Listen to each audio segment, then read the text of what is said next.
വെച്ച് കൂട്ടണ്ട. ശാരികേച്ചി സമാധാനമായിട്ട് ജീവിക്കുകയാണെന്ന് നമ്മ പറഞ്ഞില്ലേ? അത് എത്രമാത്രം കഷ്ടപ്പാടുകളും പരീക്ഷണങ്ങളും കഴിഞ്ഞിട്ടാണ് നമ്മ ആലോചിച്ച് നോക്ക്. ഞങ്ങളും ഇപ്പൊ ആ പരീക്ഷണ ഘട്ടങ്ങളില. നാളെ നമുക്കും ഉണ്ടാവും അതേ സുരക്ഷിതത്വവും സന്തോഷവും എല്ലാം. അല്ലേടി? അതെ കുഞ്ഞേച്ചി, അതാ ഞാനും ആഗ്രഹിക്കുന്ന. ശരി, ആയിക്കോട്ടെ. ആഗ്രഹിച്ചാൽ നടക്കുമെന്നല്ലേ പറച്ചില്. നിങ്ങളുടെ ആഗ്രഹങ്ങൾക്ക് മേല് എന്റെ പ്രാർത്ഥന എപ്പോഴും കാണും. അത് മതി ദൈവങ്ങൾ കനിഞ്ഞ് അനുഗ്രഹിക്കാൻ. രണ്ടാളും കുറച്ചു നേരം കിടന്നുറങ്ങിക്കും. അച്ഛൻ പപ്പിമോളെയും കൊണ്ട് തിരിച്ചു വരുമ്പോ ഞാൻ നിങ്ങളെ വിളിക്കാം.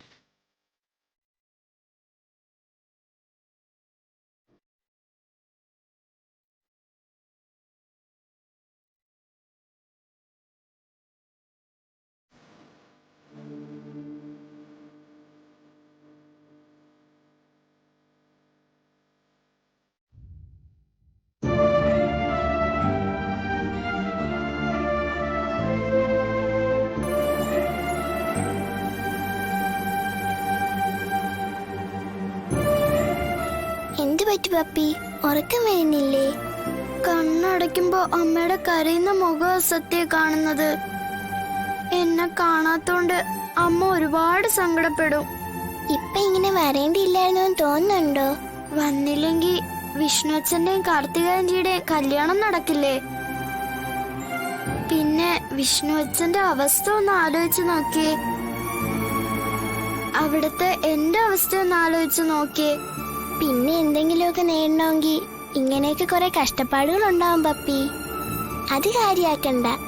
സത്യാമ്മയ്ക്ക് എങ്ങനെയെങ്കിലും ഈ കല്യാണം നടത്തിയാ മതി.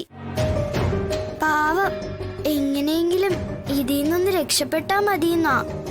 പക്ഷെ സത്യാമ്മയുടെ എതിർത്തൊന്നും ബിഗ് ഫ്രണ്ടിന് പറയാൻ പറ്റില്ലല്ലോ പപ്പി. എന്റെ ബിഗ് ഫ്രണ്ടിന്റെ കാര്യമായതുകൊണ്ടാ ഇക്കാര്യത്തിൽ പപ്പിയെ സഹായിക്കാൻ ഞാനും കൂടിയത്. നാളെ ഇത് എല്ലാരും അറിയുമല്ലേ? അതറിയും. ചിലപ്പോ വലിയൊരു ബഹളമൊക്കെ ഉണ്ടാവും. അതും ഉണ്ടാവും. എന്നാലും കല്യാണം മുടങ്ങുമല്ലോ, നമുക്കത് മതി. ഇങ്ങനെ വന്നതുകൊണ്ട് വേറൊരു ഗുണം ഉണ്ടായി. നമുക്കൊന്നിച്ച് ഒരു മുറിയിൽ കിടക്കാൻ പറ്റിയല്ലോ.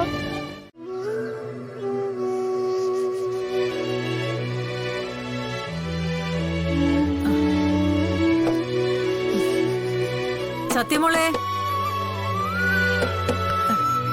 സത്യമോളെ എഴുന്നേക്ക്. ദേ അമ്മ തിരക്കുന്നു.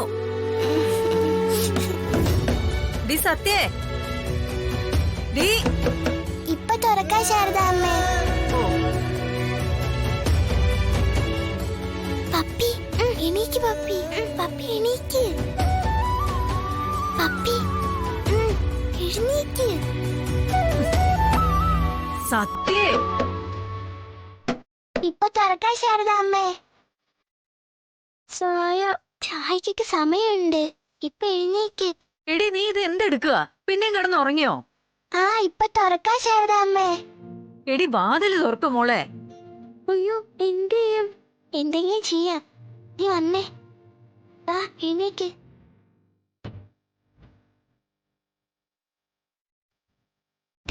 ഇവിടെ ഇരുന്നോളേ.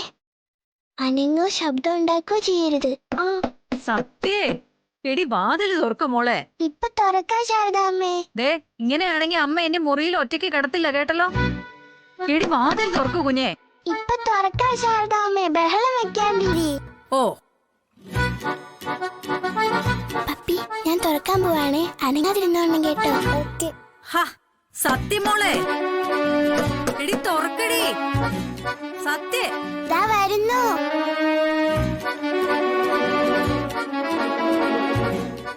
ഇതും കൂടി പിടിച്ചോ.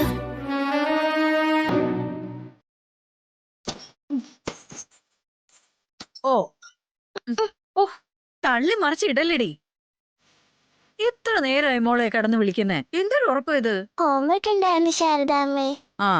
ഉറക്കം നേരെ കിട്ടിയിട്ടില്ല. കണ്ണും മുഖമൊക്കെ വാടിയിരിക്കുന്നു. അല്ല, ഇന്നലെ രാത്രി മോൾ എന്തിനാ കരഞ്ഞേ? കുട്ടികളായ കരഞ്ഞെന്നൊക്കെ ഇരിക്കും. ഓ, ശാരദാമ്മ എന്താ പോലീസാണ് ഇങ്ങനെയൊക്കെ ഓ, ചോദിക്കും? അയ്യോ, ഒന്നും അല്ലേ. മാറ്. ശാരദാമ്മ നിക്ക്. എന്താ? എന്താ അകത്തേക്ക് വരുന്നേ? എടി, ഷീറ്റൊക്കെ എടുക്കണ്ടേ?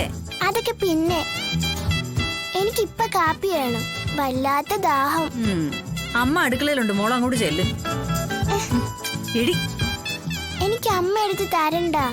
എനിക്ക് എന്റെ ശാരദാമ്മ എടുത്ത് തന്നാ മതി. നടക്ക് ശാരദാമ്മേ, മോളെ. നടക്ക്. വാ. ഓ, ഈ കുഞ്ഞിന്റെ ഒരു കാര്യം. എന്നാ വാ.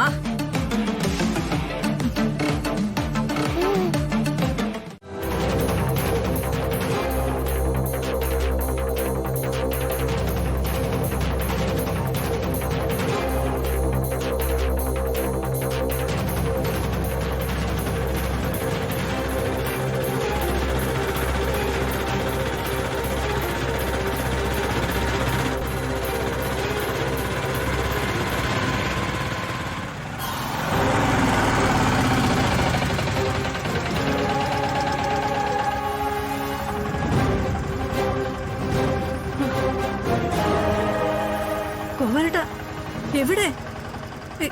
കുഞ്ഞിനെ കണ്ടില്ലല്ലോ. പപ്പിയെ പറ്റി ഒരു വിവരം കിട്ടിയില്ലേ ഗോപാലേട്ടാ? ഇല്ല ശാരദേ, രാത്രി മുഴുവൻ ഞാൻ അന്വേഷിച്ചു. സംശയമുള്ള ഒരുപാട് സ്ഥലങ്ങളിൽ പോയി തിരക്കി.